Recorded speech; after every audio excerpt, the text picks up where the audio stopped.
마테오복음 4장 23절에서 25절 첫 전도 여행.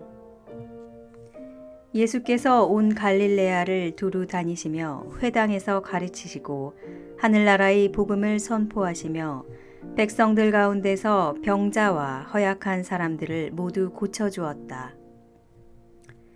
예수의 소문이 온 시리아에 퍼지자 사람들은 갖가지 병에 걸려 신음하는 환자들과 마귀 들린 사람들과 간질 병자들과 중풍 병자들을 예수께 데려왔다.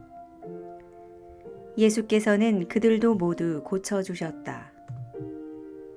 그러자 갈릴레아와 데카폴리스와 예루살렘과 유다와 요르단강 건너편에서 온 많은 무리가 예수를 따랐다.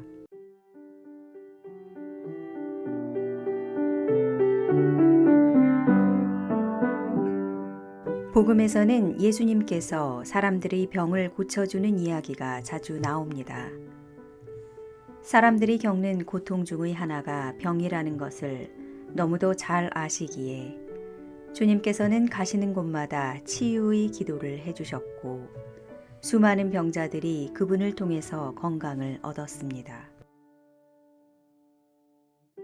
주님께서 죄를 단죄하시는 재판관이 아닌 몸과 마음의 병을 고쳐주시는 치유자라는 믿음은 지금도 여전합니다. 그래서 기도할 때 하혈병에 걸렸던 여인처럼 예수님의 성상을 만지거나 손바닥을 마주하면서 치유의 은사를 기원하는 것입니다. 우리 역시 세례 성사를 받게 되면 그러한 치유의 차도직을 수행하게 됩니다. 우리가 다른 사람의 마음이나 몸을 치유해 주는 것은 기도를 통해서입니다. 미사나 묵주기도, 기타 여러 가지 방식의 기도를 통하여 사람들의 치유를 위해 기도합니다. 기도는 우리의 힘이 아니라 하느님의 은총이 우리의 기도를 통하여 치유받고자 하는 사람들에게 머무는 것이기에 누구나 할 수 있는 것입니다.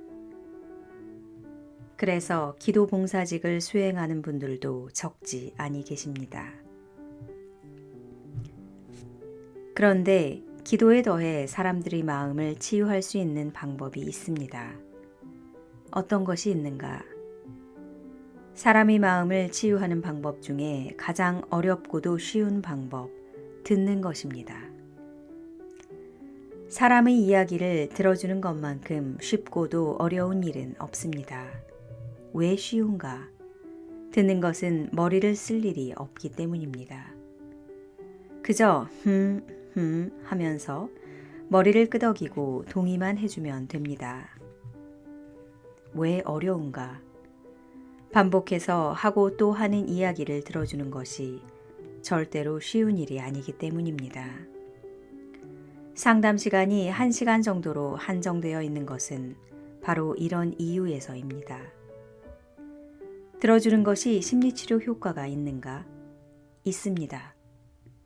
그래서 상담가들은 들어주는 것이 심리치료의 시작이자 마지막이라고까지 하는 것입니다.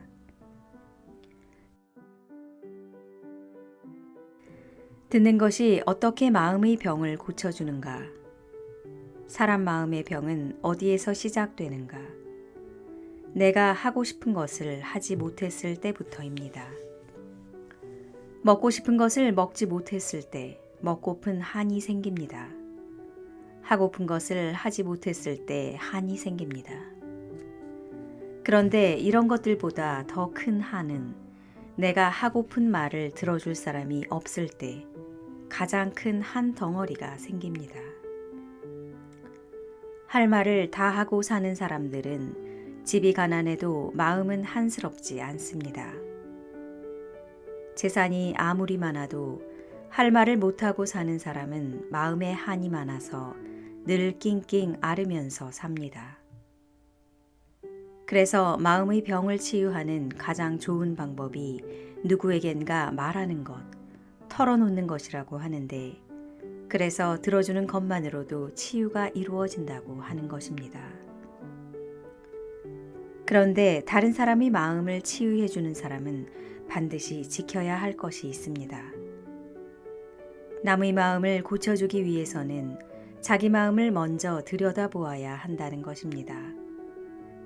남을 돕는다고 하면서 딴 생각, 자기 욕구를 채우려는 엇나간 행동을 하지 않기 위한 단속인 동시에 다른 사람의 마음을 이해하려면 자신의 마음을 보아야 하기 때문입니다. 즉, 자기 마음을 보는 것만큼 남의 마음이 보인다는 것입니다. 특히 상담하는 중에 치유가 일어나는 것은 단지 자신의 기술이 좋아서가 아니라 여러 가지 변수가 함께 작용하였다는 것을 잊지 않아야 하겠습니다. 즉, 하느님의 손길이 내담자와 함께 하고 있다는 사실을, 치유를 갈망하는 내담자의 소망도 당연히 한몫한다는 현실을 기억해야 하겠습니다. 상담자는 이것을 망각했을 때 쉽게 지배자의 자리에 마음을 두게 되는 것입니다.